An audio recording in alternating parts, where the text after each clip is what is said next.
what is on the menu this week? Rigging, steering, and controls. Okay, well this episode I want to share with you everything that I learned about installing dual Gen 1 control boxes and all the associated rigging that goes with that. As well, we're gonna install a secondhand hydraulic tilt locking steering system. And that could go in a lot of different directions. I have fully committed to putting dual outboards on the back of the boat. I've wrapped my mind around it. I know what it's gonna take, not only to sync these up and make them run really nice, but to get all the other details to run smoothly as well. First lesson learned is that Mercury OEM parts are a lot better than the knockoffs that you're going to find on eBay, Amazon, or Marketplace.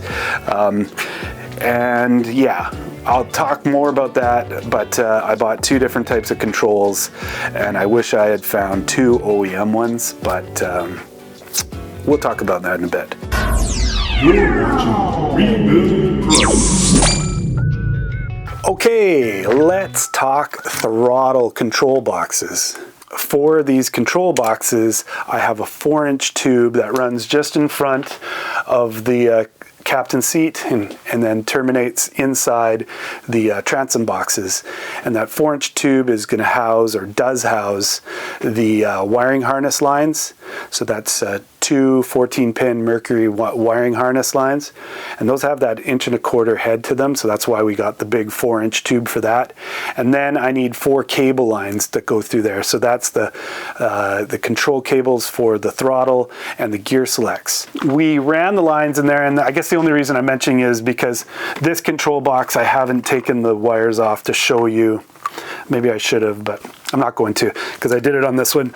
Why would I choose a Gen 1 Mercury control box when I could have a brand new fly-by-wire system, or even a Gen 2 control box that's nice and chromy and all that? Why would I go with this old school box? Well, I think I got some good reasons. You could tell me in the comments later on if you think they're good enough, but how about this? I like the design of these Gen 1s because I have friends who've had these on their boats for 20 years and they've never failed. They're like little tanks. If you maintain them, they're going to just last forever and ever and ever. This happens to come from the Mercury Marine Plant 22 in good old Mexico on February 26, 2015. Test okay at 10:34 a.m. Cool. If you were to go on Amazon right now and get any of the knockoff ones, they're probably in and around that price, maybe a little bit more, but they do not have the same build quality, I find. Whether it's just the steel construction of the boxes, some of these knockoffs don't have steel construction in the lower part. The bearings on the inside are a little different. The handle doesn't have the same feel to the rubber grip. So when you can, go with OEM. So this is a side mount, but they designed it so that you can remove this bolt and 4 screws and this little cover plate and move the handle from side to side. If you had a center console and you were right or left-handed, you can move the handle on either side depending on what your preference is. If you were side mounting it and your helm was on a different side, port or starboard of your boat, you might want to move the handle. But where it's really cool for me is the fact that you can move the handle on the other side, which I already have, and the way they made the handles, they didn't make them so they stuck out too much and they just kind of want to kiss. Mwah, mwah, I love you. And they're basically just perfect like that. So they're kind of made to mount side by side. All the outboards we got at auction, they came off of lifeboats, and usually they had dual outboard setups. with these exact Gen 1 Mercury control boxes. Now, if I had known, if I was going to this last auction and I had known I was going to pick up a bunch of 60s, I probably would have bid for all the control boxes too. But at the time I was trying to bid for a 150, so I thought I only needed one control box. Now, when it comes to the dual control setup aspect of what we're doing here, I have some reference material. So I can go back to the photos of the auction where these outboards and a bunch of other dual setups for Yamahas and stuff, I can go back and look at those photos and see how they kind of set up their dual controls. And the best reference I have right now is the Yamahas. So they had a bunch of 60 Mercuries and a couple 60 Yamaha setups. And for whatever reason, they took close-ups of the Yamahas.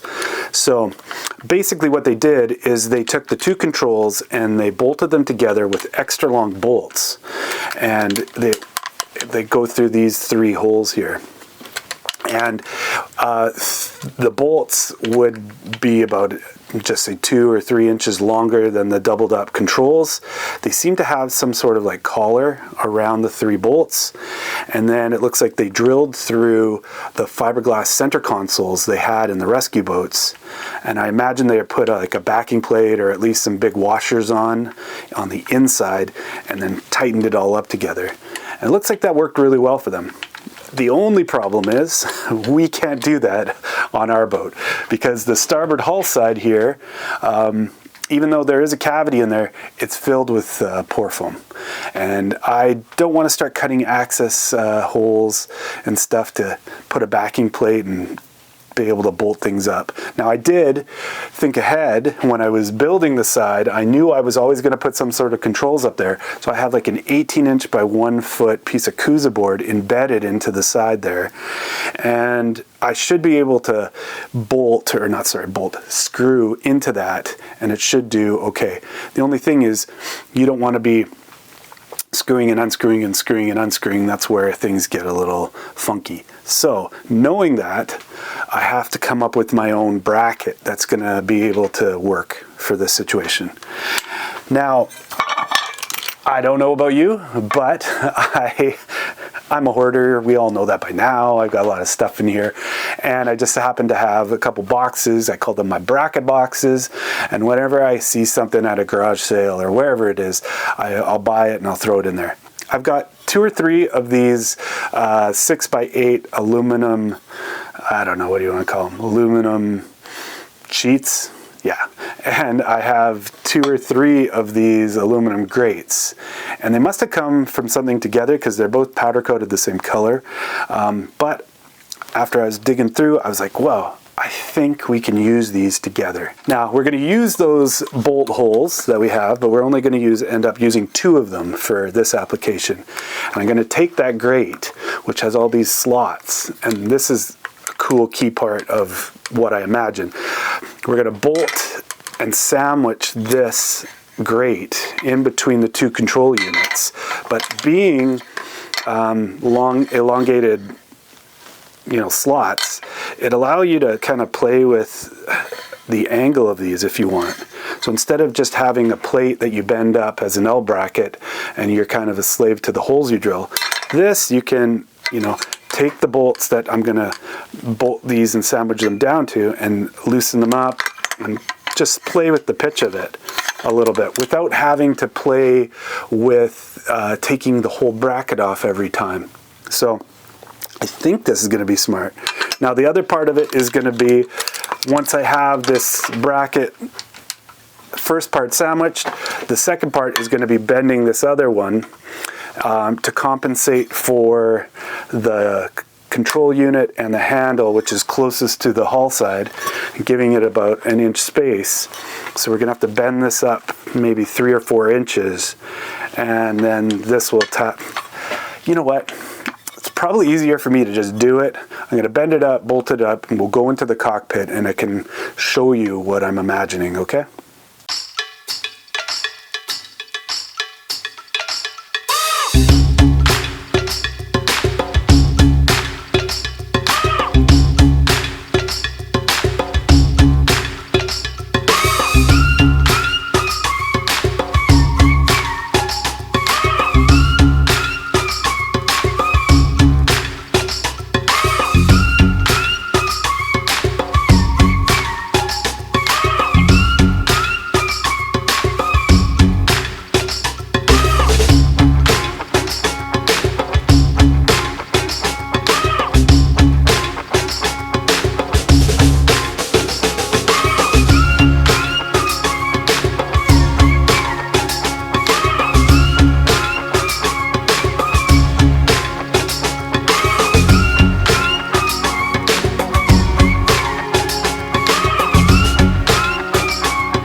So I don't know about you, but when you're doing these boat builds, it just always seems to have little details that, you know, make your build go longer and longer and longer.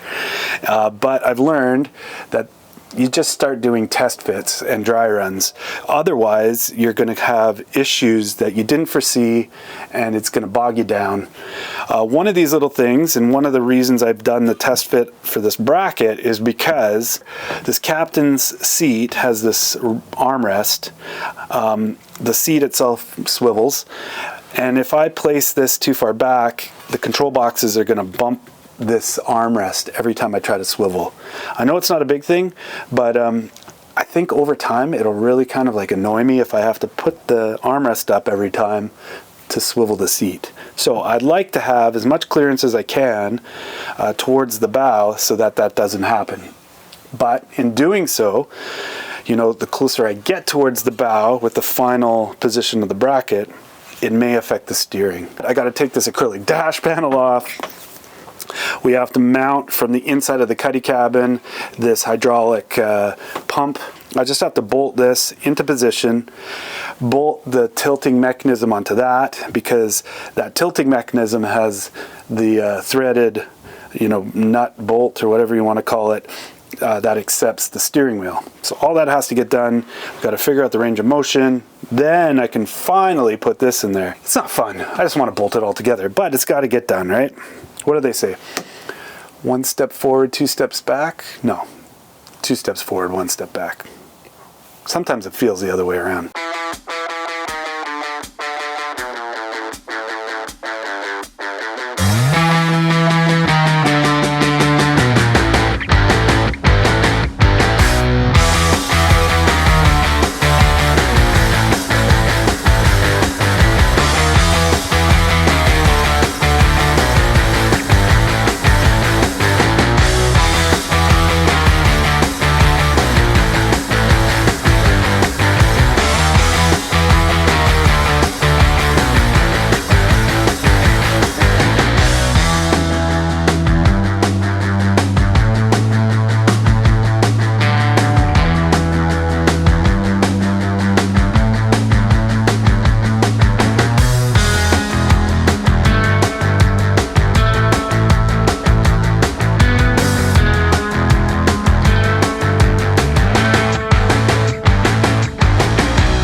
Secondhand SeaStar Dometic tilt and hydraulic pump kit setup. Of course, I got a great deal on it because it was missing some parts. Now, normally you would not want to buy a secondhand steering that's missing parts. It's not good for reliability. I'll tell you, it's not easy to get parts for these. When I bought it, because I got a great deal, I thought I could get the parts that were missing. So the parts that are missing are, well, basically, I'll put up this diagram here. And you can see that there's the pump. The pump has a collar that you sandwich between your helm or your dash. Then there's a secondary spacer collar that allows a certain spacing depending on your needs. I think there's different models you can get with different spacers. In this case, we're missing that spacer. Now, what that spacer did as a collar, it allowed the tilting mechanism to sit, locate, and add an even pressure through the bolts when you bolted it through.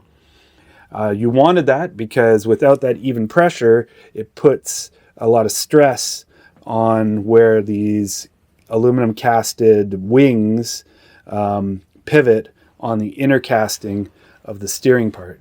So these, up until now, never had a locking screw or bolt.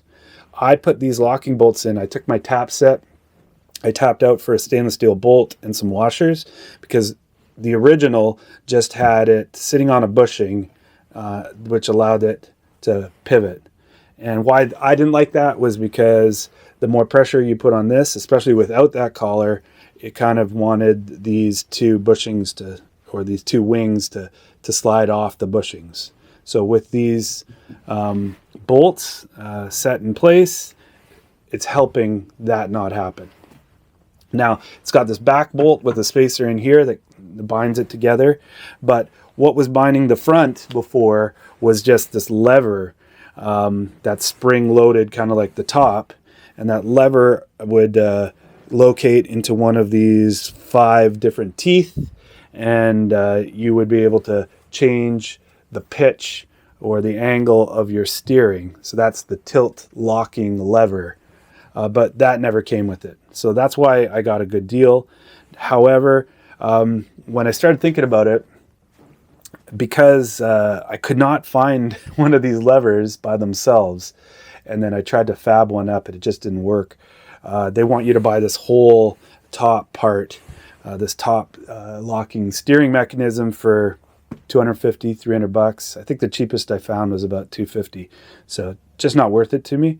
What I decided was, let's just take the locking selecting feature out of it.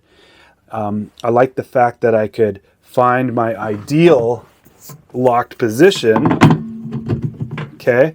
And once I established that, I just took a bolt and I sent it through a hole that I drilled through this middle casting. So I kind of bypassed all the teeth, and then I threw a bolt through a stainless bolt with a nylock washer, and that kind of adds a secondary or even a third rigidity to everything. So this is not going anywhere. I feel actually it's going to be a lot more dependable than having all these moving parts.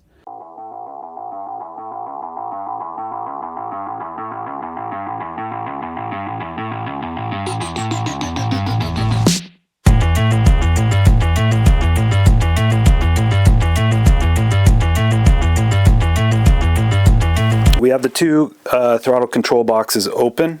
It's a good chance to look inside and notice any differences. If you can, that's awesome. I cannot, for the life of me. I mean, it looks identical. So this is the Viver Amazon one that I got for about $280, and this one I got for about $350. Now, I will say, I mean, the castings here have identical casting marks. All the gear, everything looks so similar. Even the solenoids and the switches, you know, but the OEM one is just so much smoother when you shift. So maybe it's something in the handle here, but this handle there, just, it's not as smooth. Now, when I put the throttle control and the gear select cables in, which we've hooked them up already to both, I like to have my acceleration or the handle as far forward as possible, and then that allows me to use this little notch in the casting and make sure that's forward.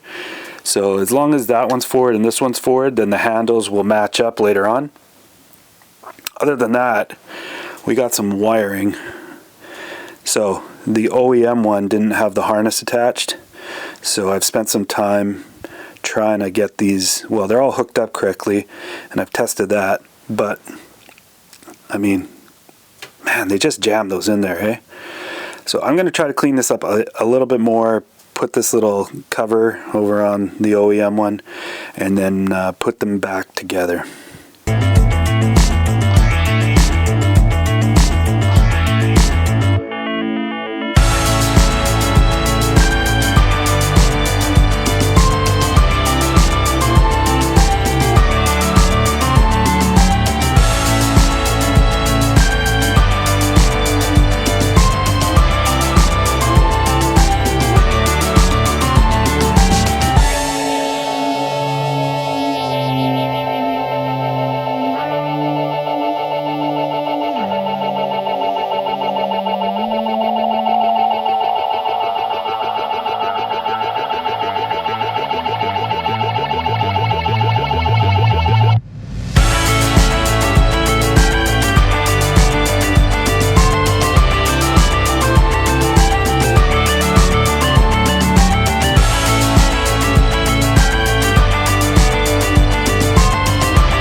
Well, I think this went pretty well.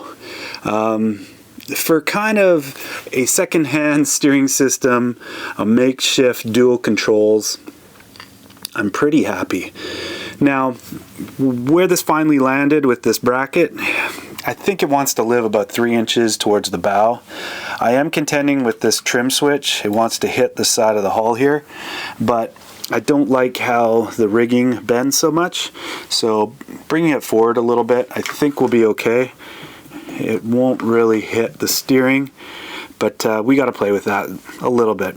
I mean, lesson learned, this rigging hole that I kind of established in the very beginning really should have been 6 inches lower and 6 inches towards the stern, but you live, you learn.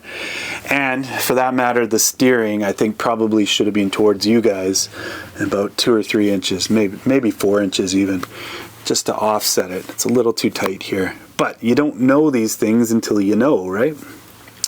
That being said, you know, I think we're gearing up for next week, and I'm looking forward to putting the cuddy cabin door in and the hatch. It's kind of like a rain hatch, but it also continues the beautiful line of the helm.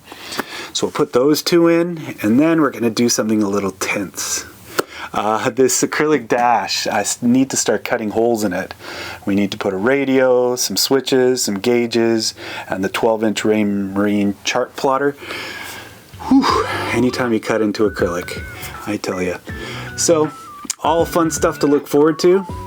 Thank you for sticking to the end. If you have, I appreciate it. Please like and subscribe. It really helps me out. And I will see you next episode at Rebuild Projects.